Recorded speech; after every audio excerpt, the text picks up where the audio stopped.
The crystalline sphere hung motionless in the laboratory's gravity field, refusing to acknowledge the presence of anything alive. Until Dr. Lyra Vess watched it drift 3 inches to the left and follow the hand of a human girl who wasn't even trying to control it. Lyra's breath caught in her throat, her pointed ears twitching with the sharp intake of air that always happened when the impossible decided to waltz into her carefully ordered universe. The relic, officially designated as Artifact 07, unofficially called the Ghost because it ignored every species that had ever tried to interact with it, had just moved for the first time in 600 years, and it had moved for a human. Not just any human, but the intern who'd brought Lyra her coffee that morning. The girl with paint-stained fingers and an apologetic smile, who'd been assigned to the xenorchaeology wing by accident when the university's placement algorithm glitched. Lyra's silver hair cascaded over her shoulder as she leaned forward, her luminescent skin casting a faint glow on the observation panel.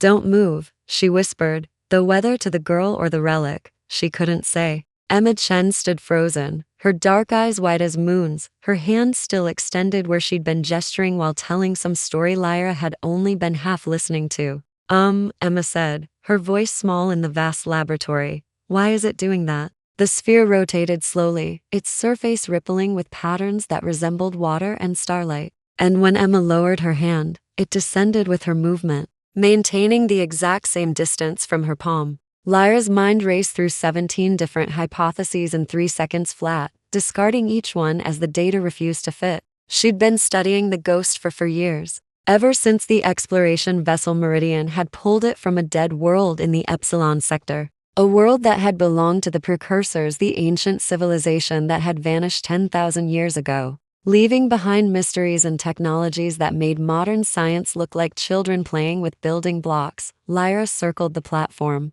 her tactical pants swishing softly, her fitted jacket with its silver accents catching the light. Every movement precise and controlled, because control was what separated a good scientist from a dead one when dealing with Precursor tech. "Raise your hand again," she said, her accent carrying the musical lilt of her homeworld, Thessian Prime, a planet of endless silver forests and libraries carved into mountains. Emma hesitated, then lifted her hand, and the sphere ascended, tracking her movement with perfect synchronization. Other hand. Emma switched hands. The sphere adjusted, drifting through the air to maintain its position relative to her new gesture. "This is impossible," Lyra breathed, and Emma let out a shaky laugh that sounded like wind chimes in a storm. "That's kind of terrifying actually," Emma said, pulling both hands back and hugging herself. The sphere hovered where she'd left it, then began a slow drift back toward her torso, as if seeking her out. "Make it stop, please." Lyra's fingers flew across her datapad, recording every movement, every energy signature, her heart hammering against her ribs because this was it. This was the breakthrough that everyone had said would never come. And it had walked into her lab wearing a vintage Earth Band t-shirt and carrying a sketchbook. "I need you to stay calm," Lyra said, moving closer to Emma, close enough to smell the faint scent of vanilla and graphite that clung to the human girl. "Whatever this is, whatever's happening, panicking won't help." Emma's jaw tightened, and Lyra watched her visibly force herself to breathe slower. "Better question," Emma said. "What happens if I touch it?" Every instinct Lyra had screamed no. Every protocol she'd ever learned said to isolate the variable and establish safety parameters first. But the scientist in her, the part that had dragged her across 3 star systems chasing ancient riddles, whispered yes. "I don't know," Lyra admitted, and honesty felt like stepping off a cliff. The Ghost has never shown energy signatures consistent with harm, but that was when it was inert. Now, she gestured at the sphere, which pulsed with gentle light. Patterns racing across its surface in what might have been language, or might have been decoration, or might have been something humans and Thessians didn't have words for yet. Emma stared at the sphere for a long moment, then at Lyra. "You want me to find out though. I can see it in your eyes." Lyra's breath hitched because Emma was right, and because those dark human eyes saw too much, had seen too much since the day she'd stumbled into the lab, apologizing for being in the wrong place. "I won't ask you to take that risk," Lyra said softly. "Your safety is more important than my research." Emma smiled, small and crooked and devastating. "You're a terrible liar, Dr. Vess." Then she reached out and pressed her palm against the sphere before Lyra could stop her. Light exploded through the laboratory, not blinding, but encompassing, washing over them in waves of silver and golden colors that didn't exist in normal space. Lyra lunged forward on instinct, her hand closing around Emma's wrist. And the moment their skin made contact, the light intensified. And suddenly Lyra wasn't in her laboratory anymore. She stood in a vast hall carved from crystal, beneath a sky that showed 3 moons hanging in perfect alignment. And beside her stood Emma, looking equally shocked. And in front of them stood a woman who looked almost human, except for the geometric patterns that flowed across her skin like living circuits. "Forgiveness," the woman said in a language Lyra's translator implant rendered as ancient Precursor, a language she'd studied for years but never heard spoken. The memory was set to activate upon recognition, but the calibration has degraded over millennia. You were not meant to experience the full immersion. Lyra's scientific mind cataloged details even as her heart raced. They were in a memory. A holographic recording embedded in the sphere, triggered by Emma's touch. Recognition of what? Lyra demanded, her voice steadier than she felt, her hand still wrapped around Emma's wrist like an anchor.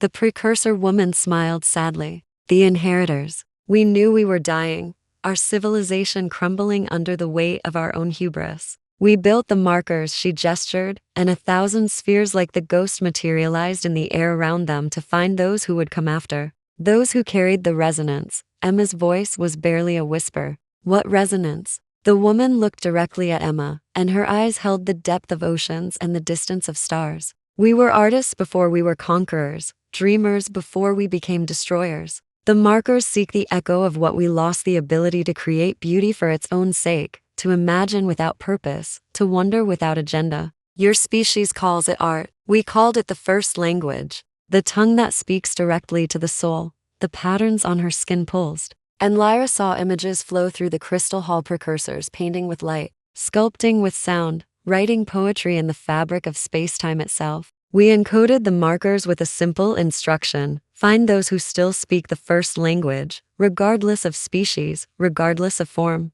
Find those who create." Lyra's mind spun because the greatest mystery in Xenorchaeology was unraveling before her eyes. But all she could focus on was the slight trembling of Emma's pulse beneath her fingers. "Emma is an artist," Lyra said, pieces clicking into place. "She draws, she paints. I've seen her sketchbook." The Precursor woman nodded. "The marker recognizes the resonance of creative thought, the specific neural patterns associated with artistic expression. It is rare, even among species capable of art. Most create for purpose: communication, record-keeping, propaganda. Few create purely to create, to give form to the formless, to make beauty that serves no function but to exist." She stepped closer to Emma, though she was only light and memory. "You carry the resonance strongly, child. Your thoughts sing with it. When you moved your hand, you were not simply moving, you were thinking of movement as line and form, seeing the gesture as composition." The marker recognized its kin. Emma's laugh was shaky, disbelieving. "I was just talking about a painting I saw. I was describing the brushwork with my hands." "Exactly," the woman said gently. "You speak the first language without knowing it. You always have." The crystal hall began to fragment, the memory degrading, and the woman's form flickered. "The markers contain our cultural archive, our art and stories, our music and dreams. They were meant as gifts for the Inheritors, for those who would value such things, for those who still believed beauty mattered in a cold universe." Her eyes found Lyra's. "Protect her, Seeker. The resonance is precious. More precious than your people know." The light collapsed inward, and Lyra was back in her laboratory, her hand still on Emma's wrist, the sphere now glowing with steady warmth between them. Silence filled the lab like water filling a well, deep and profound, and Lyra realized she was standing close enough to Emma to count the flecks of gold in her dark eyes. "Did that just happen?" Emma whispered. "Did we just meet a Precursor ghost?" Lyra's scientific training warred with the evidence of her senses. "A holographic memory construct triggered by your neural patterns. But yes, essentially yes." She forced herself to release Emma's wrist, immediately missing the contact, the warmth of human skin against hers. "You're an inheritor. The sphere chose you." Emma stared at the ghost at the marker with something like a dawning across her face. "Because I draw pictures. Because I think in compositions." She looked at Lyra, vulnerable and uncertain. "I'm not special, Dr. Vess. I'm just an intern who can't do math well enough for the physics department. I'm here by accident." "No," Lyra said firmly, surprised by the intensity in her own voice. The algorithm that placed you here, what if it wasn't a glitch? What if the marker has been influencing probability since we brought it aboard the station? What if it's been searching, and it found you? The implications crashed over her like a wave. If the markers could influence quantum probability fields, if they'd been subtly guiding events to find their inheritors, then everything about the past month, Emma's placement, her frequent visits to Lyra's lab, even the coffee runs that had turned into conversations might have been the universe conspiring to create this moment. Emma's hand rose unconsciously toward the marker, and it drifted to meet her palm, settling there with apparent contentment. There are more of these? She asked. The memory showed thousands. Lyra pulled up her research files, her hands shaking slightly. We've found 17 markers across known space, all inert, all unresponsive. Until now. She met Emma's eyes. If word gets out that you can activate them, that you're an inheritor, every government, every corporation, every treasure hunter in the galaxy will want you. The Precursor archive would be worth more than entire star systems. Fear flickered across Emma's face, quickly masked. But Lyra had seen it. So what do we do? Emma asked, and the we in that question made Lyra's heart skip irregularly.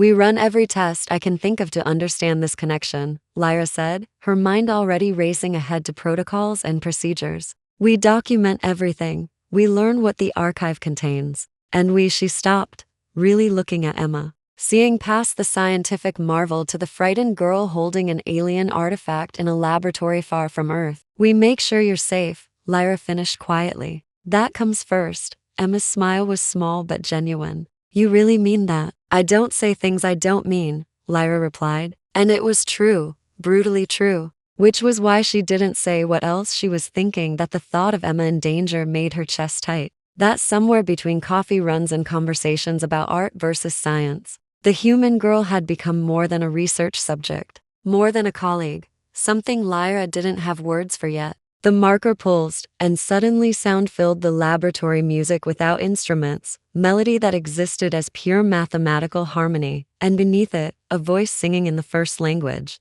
Emma gasped, her eyes filling with tears. It's beautiful, she whispered. I can't understand the words, but I can feel what it means. Lyra's translator implant struggled with the ancient precursor lyrics, but she caught fragments, something about light and longing. About the space between stars where hope grows cold. It's a love song, Lyra said softly, the translation finally cohering. Or a mourning song, perhaps both. Emma looked at her, tears tracking down her cheeks, and Lyra reached out without thinking, her thumb brushing away the wetness. The moment stretched, fragile as spun glass, and Lyra was intensely aware of every detail, the way Emma's breath hitched, the warmth of her skin, the marker's gentle glow illuminating them both in silver light.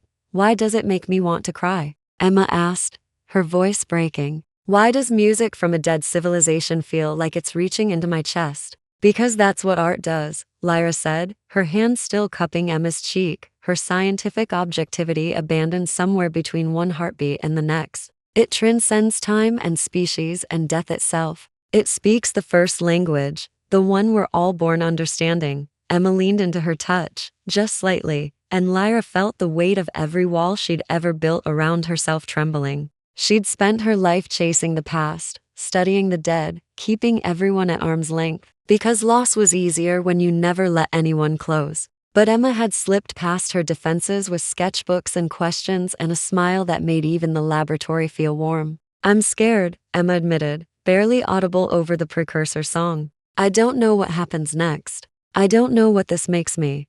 It makes you exactly what you've always been, Lyra said fiercely. It just gives it a name. She forced herself to step back, to let her hand fall away, to remember she was a scientist with responsibilities. But Emma, you need to understand the archive the marker contains could reshape our understanding of the precursors. It could contain technology, knowledge, things that would make you a target. We need to be smart about this. Emma squared her shoulders and Lyra saw steel beneath the softness. Then teach me. Help me understand what I'm connected to. We do this together. Together. The word settled into Lyra's bones like it belonged there. Together, she agreed, and extended her hand formally, a Thessian gesture of partnership. Emma took it, her human hand warm in Lyra's luminescent grasp. And the marker brightened, approving or celebrating or simply bearing witness. The next 3 weeks blurred into a rhythm of discovery and wonder that Lyra had never experienced in all her years of research. Each day, Emma would work with the marker, learning to navigate the archive. It contained millions of precursor artworks, songs, poems, holographic sculptures that defied physics, and paintings that existed in spectrums human eyes couldn't see without technological assistance. Lyra documented everything, but more than that, she watched Emma bloom. The uncertain intern transformed into something radiant, her natural creativity amplified by connection to the greatest artists in galactic history. Emma started creating her own work in response to the archive, sketches that blended human technique with precursor concepts. And Lyra found herself staying late just to watch Emma's hands move across paper, translating wonder into line and shadow. They kept the discovery secret, a conspiracy of two, because Lyra's instincts screamed that the moment the university administration knew about Emma's connection to the marker, the research would be taken from them and Emma would become an asset to be controlled rather than a person to be protected. They worked in the late hours when the laboratory was empty, and Lyra taught Emma about precursor history, while Emma taught Lyra to see the world through an artist's eyes. "You're different when you talk about them," Emma said one night, 3 weeks into their partnership, the marker projecting a precursor starscape across the laboratory ceiling. "The precursors. You talk about them like they're family." Lyra, lying on the floor beside Emma and staring up at alien constellations, considered the observation. "I've spent more time with their ghosts than with living people," she admitted. "It's easier sometimes. The dead don't leave. They don't disappoint you. They also don't surprise you," Emma countered gently. "They don't bring you coffee, or show you their terrible sketches, or make you laugh." Lyra turned her head, finding Emma already looking at her, their faces inches apart in the projected starlight. "Your sketches aren't terrible," Lyra said, deflecting because vulnerability was still a foreign language she was learning to speak. "I've seen your work with the archive. You're genuinely talented, Emma." "That's not what I meant," Emma said, and there was something in her eyes that made Lyra's breath catch, want and fear and hope all tangled together. "Lyra, these past weeks, working with you, learning from you, it's been the best time of my life. And I don't think it's just because of the marker." Lyra's heart thundered in her chest. She should pull back, maintain professional boundaries, remember that Emma was technically under her supervision. She should do 1,000 things that weren't lifting her hand to trace the curve of Emma's jaw, watching the human girl's eyes flutter closed at the contact. "It's been the best time of my life too," Lyra whispered, the admission feeling like stepping off a precipice.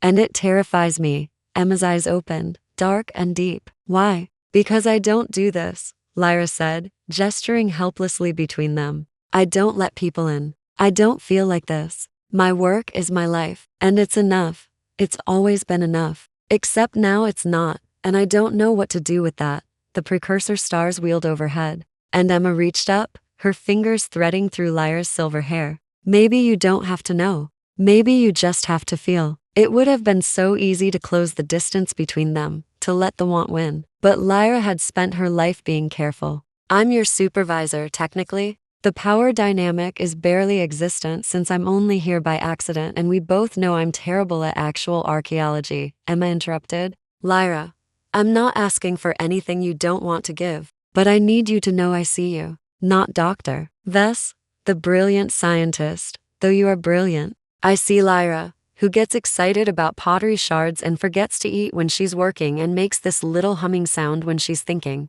And as she stopped, fear flickering across her face. "I'm falling for that person. I might have already fallen." Lyra closed her eyes, every rational thought warring with the fierce joy singing in her veins. When she opened them again, Emma was still there, still looking at her like she was something precious. "If we do this," Lyra said slowly, "if we try this, it can't be a secret. I won't hide you, Emma. And when the university finds out about the marker and they will eventually, things will get complicated. Life's already complicated," Emma said, smiling that crooked smile that Lyra had come to treasure. "Might as well be complicated together." Lyra leaned forward, slowly enough that Emma could pull away, giving her every chance to change her mind. Emma didn't pull away. Their lips met softly, tentatively, a question and an answer all at once, and Lyra felt something in her chest that had been locked away for years finally open. The marker flared brilliant silver, the precursor stars overhead swirling into new patterns.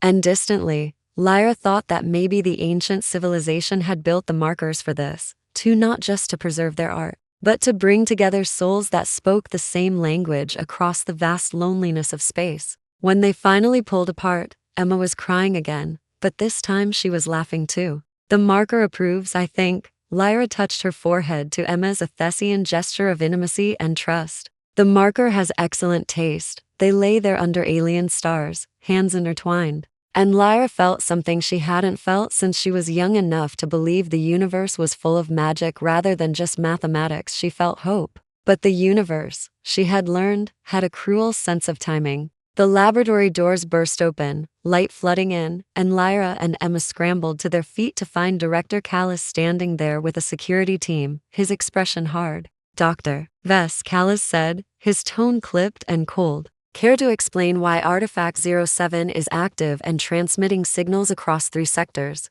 Lyra's mind raced. The markers broadcast. They'd been so focused on the archive contents they hadn't considered that the activation might be detectable beyond the laboratory. Director, I can explain, I'm sure you can. Callis cut her off. In your official report, which you'll file after we secure the artifact and debrief Miss Chen, his eyes found Emma, calculating and cold. We've been monitoring unusual probability fluctuations around the xenorchaeology wing. Quantum engineers finally traced them to her. She's the activation key, isn't she? Emma stepped closer to Lyra, fear plain on her face, and Lyra moved instinctively to put herself between Emma and the security team. She's not an object to be studied, Lyra said, her voice hard. She's a person, and she's under my protection. Callis's expression didn't change. She's also university property by the terms of her internship agreement, as are any discoveries she makes while under our employ. The artifact, Miss Chen, and all research data will be transferred to the Collective Intelligence Division for analysis. You're both confined to quarters pending investigation. The world tilted sideways because Lyra knew what Collective Intelligence Division meant. They were the military's research arm. The ones who turned discoveries into weapons. Who cared about applications rather than understanding. You can't, Lyra said, desperation creeping into her voice. The markers aren't weapons. They're cultural archives. They're art. They're precursor technology that responds to specific human neural patterns, Callis replied, which makes them valuable beyond measure. You're dismissed, Dr. Vess. Security will escort you both. The security team moved forward, and Lyra's mind spun through options. They were in a laboratory on a space station. There was nowhere to run. Nowhere to hide. And Emma was looking at her with trust. Lyra didn't know how to honor. The marker pulsed, and Emma's hand shot out toward it. Light exploded outward, not harmful, but absolute, blinding everyone except Lyra and Emma at its center. Run, Emma said, her voice strange, layered with harmonics that didn't come from human vocal cords. It's showing me the way. Lyra. Trust me, run. Lyra didn't hesitate. She grabbed Emma's hand and ran, the marker, streaking after them like a silver comet. Behind them, she heard Callis shouting orders, but the light was disorienting the security team, buying them precious seconds. Emma pulled her through corridors Lyra barely recognized, the station's layout rearranging itself in her perception as the marker fed navigation data directly to Emma's mind. There's a service dock, Emma gasped as they ran. The marker's been planning this. I can feel it. It knew this would happen. It's been preparing. They burst into a small docking bay, where a courier ship sat waiting. Its systems already online, and Lyra's scientific mind registered impossibility ships didn't activate themselves. The marker's been interfacing with station systems, Emma explained, dragging Lyra toward the airlock. Subtle probability adjustments, quantum manipulation. It's been building an escape route for weeks. They stumbled aboard the ship, the airlock sealing behind them, and Lyra threw herself into the pilot's seat. Because this, at least she knew how to do. The ship tore away from the station just as security forces reached the docking bay, and Lyra plotted a jump to hyperspace with shaking hands. Where are we going? Emma asked from the co-pilot's seat, the marker hovering between them. Lyra pulled up star charts, her mind racing. The Meridian expedition found the first marker on a world in the Epsilon sector. If there are more markers there, if we can find other inheritors, we build something they can't take from us, Emma finished. We protect the archive. Lyra looked at her, this human girl who'd walked into her life by accident or fate or the machinations of an ancient artifact, and saw steel wrapped in softness. Determination in those dark eyes. "We'll be fugitives," Lyra warned. "The university, possibly the military. They'll hunt us." Emma reached across the space between their seats and took Lyra's hand. "Then we'd better make it count. The Precursors trusted me with their legacy. I'm not letting it become a weapon." The ship jumped to hyperspace, and Lyra watched the stars stretch into lines of light. She'd spent her life studying the past, keeping herself separate from the present, protecting herself from loss by never having anything to lose. Now she was hurtling toward an uncertain future, with everything that mattered sitting beside her. "I love you," Lyra said, the words surprising her even as they felt inevitable. "I know it's too soon, and nothing about this is logical, but I love you, and I need you to know that before things get worse." Emma turned to her, tears streaming down her face again, but she was smiling. "Things are already worse. We're space criminals running from the military with stolen alien technology." She laughed, wild and free. "And I love you too. I think I loved you from the moment you explained the difference between precursor pottery periods with so much passion you forgot to drink your coffee." Lyra laughed too, giddy and terrified and alive in a way she'd never been. The marker chimed, a sound like bells across water, and projections filled the small ship's cabin, a star map marked with 17 points of light. "The other markers," Emma breathed. "It's showing us where they are." Lyra studied the map with professional interest, warring with personal fear. Several markers were in hostile territory, others in restricted space. Getting to them would be dangerous. But she looked at Emma, at the wonder and determination on her face, and knew they'd try anyway. "We're going to need help," Lyra said practically. "Allies, resources, people we can trust." "I know someone," Emma said quietly. "An art dealer on Persephone Station who specializes in cultural preservation. She's helped smuggle artists out of oppressive regimes. If anyone would understand the importance of protecting the archive." She trailed off, hope and uncertainty balanced on a knife's edge. Lyra made the decision quickly, the way she was learning to do, since Emma had taught her that not everything required 17 hypotheses. "Set the course for Persephone. We start there, we build a network, and we find the other inheritors before anyone else does." Emma programmed the navigation with the marker's help,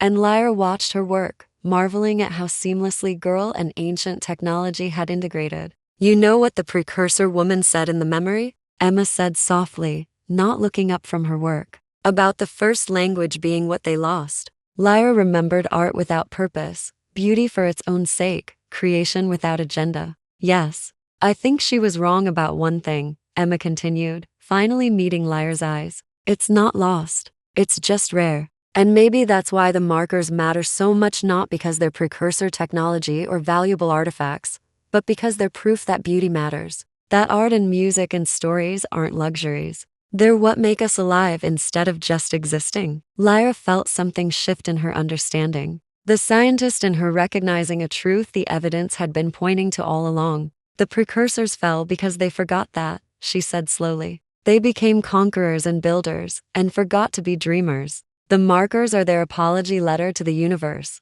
Then we'd better deliver it properly," Emma said, and smiled. The ship hurtled through hyperspace toward an uncertain future, carrying a scientist who'd learned to feel, an artist who'd learned to fight, and an ancient sphere that had waited 10,000 years to find someone who still spoke the language of wonder. Behind them, the university scrambled to explain how they'd lost their most valuable artifact and 2 of their personnel. Ahead of them, 16 more markers waited across the galaxy, each one a key to the greatest artistic legacy ever created, each one searching for an inheritor who could appreciate rather than exploit. And in the small courier ship, Lyra Vess looked at Emma Chen and thought that maybe the universe wasn't just mathematics and cold physics after all. Maybe it was also this to people from different worlds, brought together by ancient technology and impossible probability, choosing each other despite every logical reason not to. Maybe that was the first language too, the one even the precursors hadn't fully understood: love as creation, connection as art, hope as rebellion against the entropy of the cosmos. "Whatever happens next," Lyra said, squeezing Emma's hand, "we face it together. That's my promise to you." Emma's smile was brighter than the hyperspace tunnel around them. "That's all I needed to hear," the marker chimed again. projecting new images, precursor couples in 1,000 different forms, proving that love had existed even in their dying civilization. That connection had mattered even at the end. It was a message across millennia, a reminder that some things transcended species and time. Lyra and Emma watched the projections in silence, hands intertwined, and somewhere in the vast dark between stars, the other markers felt the awakening of their sibling and began, subtly, to search for their own inheritors. The precursors had fallen, but their legacy, their insistence that beauty mattered, that art was worth preserving, that creation was an act of defiance against meaninglessness, lived on. And two young women who'd found each other by accident or design carried that legacy forward into an uncertain future, armed with nothing but love and determination and an ancient sphere that had chosen them both. The universe was vast and often cruel, but it was also capable of moments like this: unlikely meetings, impossible connections, love blooming in the space between stars. And that, Lyra thought, as Emma leaned her head on her shoulder, was worth fighting for, worth running for, worth risking everything to protect. The ship flew on through hyperspace, and behind them, the ghost that had ignored all species for 600 years glowed with contentment, having finally found what it had been searching for all along: someone who understood that its contents weren't just valuable, they were vital. That art wasn't a luxury, but a necessity. That beauty, even in a cold universe, especially in a cold universe, mattered more than all the technology and weapons and power that civilizations killed each other over. Emma had asked why the relic followed her movement, and now she knew: because she saw the world as composition and color, because she created for the joy of creation,